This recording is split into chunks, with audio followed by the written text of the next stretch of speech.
Smackdown starts off with Cody Rhodes. He was cutting a promo. He was about to mention Kevin Owens, but then American Made comes out. Chad Gable ends up mentioning, Cody, being champion and all that, and then he ends up mentioning friendship, mentioning, the betrayal that he went through with, Alpha Academy, and then he ends up saying that Cody Rhodes is a bad friend, and he's in the wrong. Then Cody ends up mentioning that he's disappointed in Gable, mentioned how they're very similar in terms of their hardships and being and have to reinvent themselves. He mentions, when Chad Gable was Shorty G, he brought up his Stardust days. Then he ends up mentioning about his failures and ends up saying that what happens when he fails again. Will he take it out on Alpha American Made? I almost called him Alpha Academy. Will he take it out on American Made? Chad Gable gets upset, and this sets up the main event. I was very confused on why Chad Gable was here, but WWE is doing a roster shakeup or doing a roster shakeup in a couple of weeks, so it looks like the roster is going to change, which is a good thing. Very interested to see how that plays out. Plus, it makes sense due to Netflix. That's gonna come soon, so I'm assuming they're gonna trade some stars, like put Cody on that show, possibly Roman Reigns on Raw as well, or Roman could stay on SmackDown or stay a free agent. But they're definitely gonna change some things up to stack up Raw to make sure they're stacked for Netflix. So I'm very interested how that plays out. Chad Gable on SmackDown will actually make sense because, well, it depends on the roster. I doubt that they're going to change the complete roster, but if based off what we have right now, Chad Gable will be perfect in the mid card division on SmackDown because right now he's not really doing anything on Raw, so he'll be perfect for SmackDown. So I'm interested in that roster shakeup though. After this, we end up getting Bianca Belair and Piper, and Chelsea Green. They end up having a segment basically where Chelsea and Piper make fun of her, make fun of Jade for getting attacked, getting taken out. Bianca, of course, sticks up. They have a little back and forth. This led to them attacking Bianca. This led to a match where Bianca Belair ends up picking the victory. The match so far the match was solid. You guys know how I feel. I am still confused on why this match happened basically to build speculation of who attacked Jade, because Bianca did mention that it could have been Piper or Chelsea, but later in the show we ended up figuring out that it couldn't have been Piper because Byron Sachs was basically like her alibi. I don't understand why she won the match, which I was still confused by. You guys know how I feel about baby faces winning matches while having an injury. It just doesn't. I just don't like it, especially when it's not needed. In this instance, it wasn't needed, but it is what it is. Afterwards, we end up getting a triple threat match for the women's U.S. Championship. Naomi, Tiffany Stratton, and Elektra Lopez. I almost forgot the match, but this was a really solid match as well. But Tiffany Stratton ends up picking up the victory. She advanced to the semifinals, if I'm not mistaken. She'll be facing Michin. That will be very interesting. So far, the bracket is looking very good. Hopefully, it plays out the way it's supposed to play out, and hopefully, we get Chelsea Green and Michin in the finals, and hopefully, whoever wins that, it doesn't really matter because long as the two favorites are in the finals, we're good. So hopefully the tournament is playing out so well so far. So hopefully it continues to play well. Plays out the way I want it to play out because we don't need Bayley and we don't need Tiffany in the finals. We don't need that. So hopefully it's me and Chelsea Green. Afterwards, we end up getting a quick segment. Street Profits ended up getting attacked. And this led to Alex Shelley and Chris Sabin ended up not having opponents for the tag team title opportunity. Oh my god, I cannot speak. This allowed Johnny Gargano to step in. He ends up mentioning how DIY should step right into the match to solve the issue.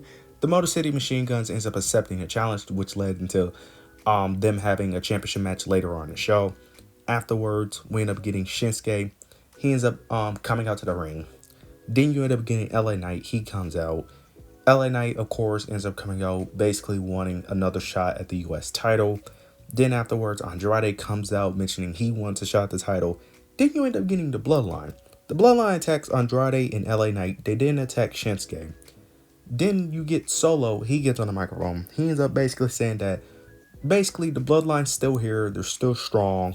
And then he ends up mentioning that he ends up basically saying that he's still the tribal chief and that he still has the Ulafala, and that's the end of the segment there.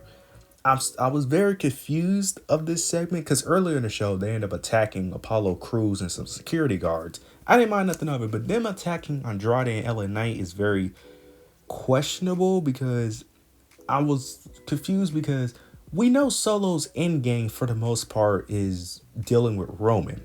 So I was confused on him attacking LA Knight and Andrade because based off their character, mainly LA Knight probably will want revenge on the bloodline, but we don't need LA Knight going back to the bloodline. So I'm a little confused on that. And so I was a little questionable of this segment. The segment was great though. Solo killed it on the microphone. Like, if you haven't got a chance, you should go back and watch. Solo promo in this segment was great. I kind of shortened what he said, but this was a really good promo, man. Solo doing some great work, man. I am loving his gimmick. I'm loving what he's been doing, but I was still very confused on why this happened on the show overall. Now we end up getting Motor City Machine Guns versus DIY for the WWE Tag Team titles. This match was basically showcasing Tommaso Ciampa and Johnny Gargano. That was the whole purpose of this match. Towards the end of the match, we end up getting a situation where Tommaso Ciampa is yelling at Johnny, and Johnny ends up pushing him back. So it looked like Johnny was, sticking up for himself, but Tommaso distracts the ref, and then Johnny Gargano ends up low blowing he ends up low blowing Chris Sapien. That's who he low blow. He low blow Chris Sapien, turning heel. And then they end up taking advantage and picked up the victory. And DIY are now heels, and they are now your WWE Tag Team Champions. This was great. This played out exactly how I wanted it to play out, with Johnny turning heel, similar to what Indy Hartwell did with Candice LeRae. This was great. I love this. This is perfect.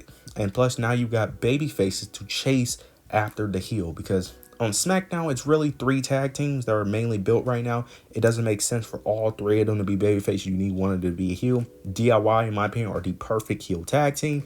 This could give them heel heat, especially if they, have matches with the Street Profits, who are over with the crowd, so they could get some heel heat with them. So this is great. I can't wait to see how this plays out. I think the turn was great. I think it played out perfectly, and I can't wait to see what they do with those tag team titles. Now we end up getting Kevin Owens. He ended up having an interview with Michael Cole. He basically ends up mentioning his frustrations, and then he's, mentioning, Cody teaming with Roman and all that. Then he ends up alluding to what Cody said last week in his promo, mentioning Cody says something about him wanting to be the top guy. Well, Kevin Owens wanting to be the top guy, but Kevin Owens ends up mentioning how Cody left and then he came back and all that. Then he ends up, Michael Cole ends up addressing, that Cody Rhodes wasn't the only one that helped, Roman Reigns. He mentioned the Usos, and then he mentioned Sami Zayn.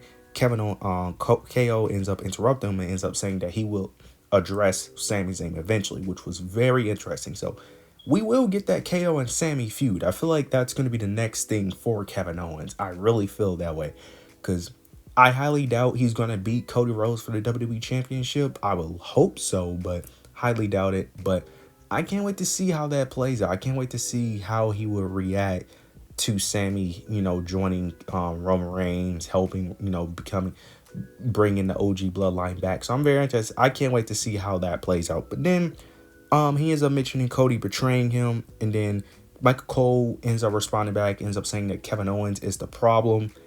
He's the reason for all of this, and then Kevin Owens basically ends up kicking him out the car. And that's the end of this segment. I thought the segment was fine. It did what it needed to do. Very interested to see how Saturday Night Main Event will play out. Now, I think KO is losing. I just wonder how he's going to lose, because I don't think he should lose cleanly either. So, very interested to see how that plays out. But overall, this was great. I wish KO will win the singles title, because it's been 7 years since he won a singles title. So, I hope he wins, but most likely he won't. Then we end up getting the main event. Cody versus Chad Gable. Cody obviously won the match. Now, they end up playing a leg injury in this match, which also kind of frustrated me a bit. Because, like I said, babyfaces using injury angles to win matches is a bit ridiculous, because it doesn't really help nobody. I don't think it makes the babyface look... It makes the babyface look stronger, but they're already strong. I don't think you need to make them look stronger. But he ends up winning. After the match, KO ends up attacking the knee, attacking the leg, and then they end up brawling. So, hopefully, I hope they do not play a leg injury at Saturday Night Main Event, because if they play a leg injury and Cody still beats KO, that is ridiculous. It's cool to do leg injuries on like lower talent like Chad Gable. That's why I'm not as mad because it's fine. He's a lower level, even though I still think it's ridiculous, but for sure. But guys like Kevin Owens should not be losing to a guy with a messed up leg. So hopefully they don't do that. Or if he does do that, it got to be some type of interference. But overall, this SmackDown was pretty solid. It was a pretty solid show. I think they're just slowly building to Saturday Night Main Event, and then eventually afterwards we're gonna get towards the build to the Royal Rumble. I don't know why I can't speak. The Royal Rumble, and then we're really gonna get really the huge stories, and that's when WWE is really gonna start putting in that real effort when it comes to their booking. But overall, decent show, enjoyable show overall. You guys let me know your opinions down below. Make sure you like, comment, subscribe. But yeah, that's it.